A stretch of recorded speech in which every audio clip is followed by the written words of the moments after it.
성도 여러분 안녕하세요. 오늘은 사순절 넷째 주간 목요일입니다. 40일 중에는 26일째 되는 날입니다. 오늘 하루도 믿음으로 승리하는 하루가 되기를 기원합니다. 이번 주는 우리가 보이지 않는 적과의 싸움이라는 주제로 우리가 싸워야 하는 영적 싸움의 실체에 대해 살펴보고 있는데요. 월요일에는 바이러스가 어떤 속성이 있는가, 화요일에는 그 바이러스가 가지고 있는 전염력, 감염력에 대해 살펴보았고요. 어제는 세 번째로 보이지 않는 적과 싸우는 우리의 무기, 영적 전략 무기들에 대해 살펴보았고, 오늘은 네 번째로 영적 싸움의 후유증에 대해서 살펴보도록 하겠습니다. 오늘 우리가 함께 살펴볼 말씀은 요한 2서 1장 10절에서 11절까지 말씀입니다. 함께 말씀을 보시겠습니다. 누구든지 교훈을 가지지 않고 너희에게 나아가거든 그를 집에 들이지도 말고 인사도 하지 말라. 그에게 인사하는 자는 그 악한 일에 참여하는 자임이라. 아멘.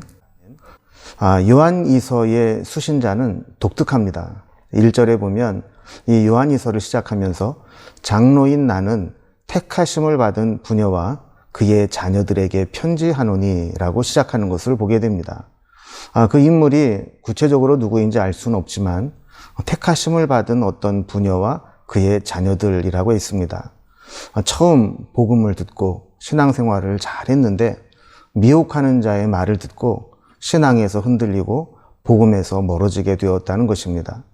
신학자들은 이들을 미혹한 자를 당시 유행했던 영지주의라고 하는 이단자들이라고 보고 있습니다. 사도 요한은 이 부녀와 그의 자녀들에게 다시 복음으로 돌아오고 다시는 미혹되지 않기를 바라는 마음으로 요한 2서를 기록해서 보냈습니다. 그래서 오늘 말씀 10절에 보면 누구든지 이 교훈을 가지지 않고 너희에게 나아가거든 이라고 말씀하고 있는데, 이것은 영지주의라고 하는 이단이 접촉해 온다면 이라고 해석을 할 수 있습니다. 자, 그러면 그렇게 미혹하고 다가오는 자들에게 어떻게 하라고 말씀하고 있을까요? 그를 집에 들이지도 말고 인사도 하지 말라. 그에게 인사하는 자는 그 악한 일에 참여하는 자임이라 라고 말씀합니다. 자, 이것을 보면 지나칠 정도로 아주 야박하게 또 매몰차게 끊어버리라고 말씀하는 것을 보게 됩니다.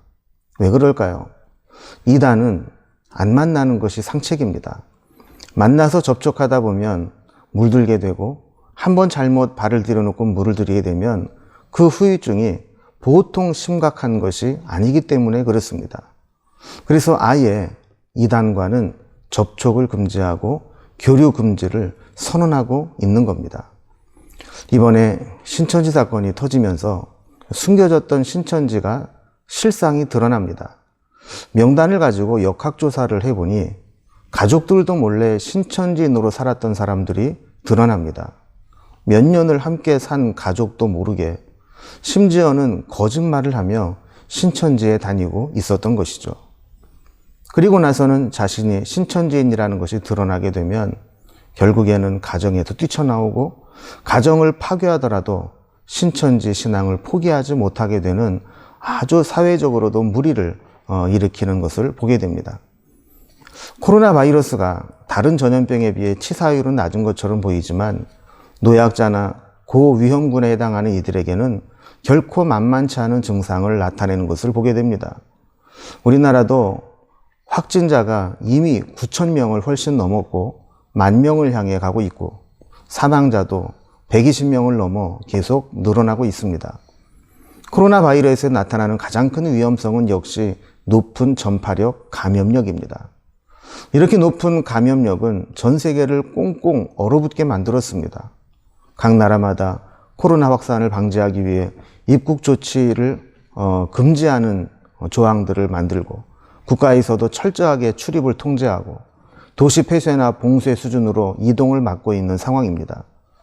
우리나라는 그래도 조심해서 활동을 하고 있긴 하지만 이렇게 뒤늦게 확산되고 있는 나라들에서는 아예 외출 금지령이 내릴 정도로 통제하고 있습니다. 자, 이러한 일들은 단순히 바이러스만의 문제는 아닌 것이 드러납니다. 몇 명이 확진되고 몇 명이 치료되고 몇 명이 사망하고 이 문제를 이제는 넘어서 정상적인 생활이 불가능해지고 있는 상황으로 가고 있다는 것을 의미하죠. 아마 대부분의 사람들은 코로나 바이러스가 이렇게 심각하게 확산될 줄은 몰랐고 또 사회 전반적인 그리고 전 세계적인 영향을 끼칠지도 몰랐을 겁니다. 그러나 현실은 이번 사태가 단순히 의학적인 문제가 아님을 보여줍니다. 모든 사회에 영향을 받게 됩니다. 이제 세계 경기 침체가 본격화될 것이고 그 여파는 우리나라도 피해갈 수 없게 될 겁니다. 어느 순간 보니 이게 보통 문제가 아니라는 것이 드러나게 된 것이죠. 개인의 삶에도 심각한 변화를 요구하고 있습니다. 코로나 사태가 지나가고 나도 문제입니다. 한번 큰 충격으로 흔들린 이 사회는 다시 이전과 똑같은 일상으로 돌아가지 못할 겁니다. 어떻게 보면 잘 돌아가고 있던 궤도가 큰 충격을 받아 이후로는 전혀 다른 궤도를 따라 돌아가게 되는 것과 같은 것이죠. 사람들의 소비 패턴이나 생활 양식이 급격히 바뀔 것입니다. 온라인 모임의 확대와 사회적 거리두기로 개인주의가 훨씬 강화될 것입니다. 무엇보다 신앙생활에도 큰 변화가 생길 것입니다. 교회에 나오지 않고 온라인으로 예배드리는 것이 합법화된 것처럼 여겨지면서 가난한 교인이 더 늘어날 수도 있고 또 교회 출석을 소홀히 하는 성도들이 생겨나기가 쉽습니다.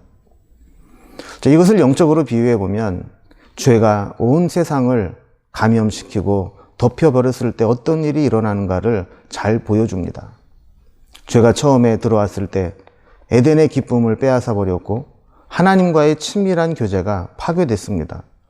그리고 아담과 하와로부터 퍼져나온 죄가 지금 이 세상에 얼마나 광범위하게 퍼져왔고 더 심각해지고 있는지 우리는 설명할 필요가 없이 뉴스를 통해서 매일 보게 됩니다. 이번에 N번방의 이 박사방 사건이라는 것을 보면서 인면수심의 죄악이 드러나고 있는 것들을 보지 않습니까? 또한 이번에 우리는 신천지를 통해 이단의 광범위한 포교 그리고 죄의 보편화를 깨닫게 됩니다. 아주 가깝게 지내던 사람이 신천지인이었고 자기에게 접촉해 온 것이 포교를 위한 것임을 이번 사건이 터지고 나서 깨닫게 되며 소름 끼쳤다는 이야기하는 것을 들을 때도 있었습니다. 우리가 이미 너무 무뎌져서 느끼지 못해서 그렇지 사실 우리가 얼마나 죄에 물들어 있습니까? 코로나가 팬데믹 현상으로 전 세계에 대유행이 된 것처럼 이미 죄와 악한 영은 전 세계에 팬데믹 상태로 유행되고 있습니다. 이번 코로나 사태로 한 달 동안 교회에 모여 예배하지 못하고 있습니다. 앞으로 한두 주는 더 그렇게 해야 할지도 모릅니다. 지금은 아직 핍박은 아닙니다. 진짜 시련이나 시험은 아직 오지 않았습니다. 그러나 말세가 가까이 올수록 알곡과 가라지를 구별할 만한 큰 시험과 시련이 올 것입니다. 그때 우리는 믿음을 지켜낼 수 있을까요? 다시 현장 예배가 재개될 때 우리의 신앙은 시험대에 오를 것입니다. 이전에 현장 예배의 소중함을 깨닫고 더 하나님께 가까이 가고 예배가 회복되는 사람이 있을 겁니다. 어떤 분은 별다른 변화 없이 그저 이전에 하던 대로 예배드리러 오는 일상으로 회복되는 사람도 있을 겁니다. 또 어떤 분은 한동안 애를 쓰고 힘을 들여야 겨우 예전의 신앙이 회복되는 경우도 있을 겁니다. 그리고 그런 분이 없기를 바라지만 한동안 가난한 교인이 되어 주저앉아 있는 분도 있을지 모릅니다. 코로나도 그렇고 영적 시험도 그렇고 반드시 후유증이 생겨나기 마련입니다. 이런 후유증이 있을 때 다시 회복되기를 위해 기도하십시오. 그리고 이제는 주변에 흔들리거나 주저앉아 있는 분들을 찾아서 그들에게 위로와 격려로 다시 힘을 낼 수 있도록 함께 해 주십시오. 믿음의 역사는 모든 후유증을 이겨내게 할 것입니다. 앞으로도 우리가 만날 수 있는 여러 가지 인생의 위기와 시험을, 그리고 그것이 가져다 주는 후유증을 잘 이겨낼 수 있는 믿음의 성도들이 되기를 주님의 이름으로 기원합니다. 기도하겠습니다. 하나님 아버지, 이번 코로나 사태로 인해서 우리는 이것이 단순한 바이러스의 문제가 아니라 전 사회적으로, 그리고 우리의 신앙의 영역까지 큰 충격을 주고 흔들어 놓고 있다는 것을 보게 됩니다. 적지 않은 후유증들이 생겨나고 있는데 우리가 믿음으로 이 후유증들을 잘 감당하며 이겨낼 수 있도록 도와주시옵소서. 그리고 코로나 사태가 끝난 이후에 우리의 신앙이 비 온 뒤에 더 땅이 굳어지듯이 우리의 시련 앞에 또 시험을 이겨내고 더 굳건하게 세워지는 믿음이 될 수 있도록 인도해 주옵소서. 우리의 신앙도 굳건하게 해주시고 행여 주변에 주저앉아 있거나 흔들리는 귀한 성도들이 있다면 함께 격려하고 위로하여 힘을 얻을 수 있는 우리 믿음의 공동체가 되게 하여 주옵소서. 예수님의 이름으로 기도드리옵나이다. 아멘. 성도 여러분, 코로나 사태가 장기화되면서 성전 현장 예배를 드리지 못하고 또 교회에 나오지 못한 안타까운 마음으로 지금도 많이 힘들어 하실 줄로 압니다. 이런 후유증들이 생겨날 때 더 하나님 가까이 하시고 또 믿음으로 승리하시고 또 이 모든 일들이 더 끝나고 난 이후에 우리의 신앙이 더 뜨거워질 수 있도록 기도로 준비하는 우리의 삶이 되기를 기원합니다. 오늘도 하루 주님과 믿음으로 동행하며 승리하시고 다음 시간에 다시 뵙도록 하겠습니다.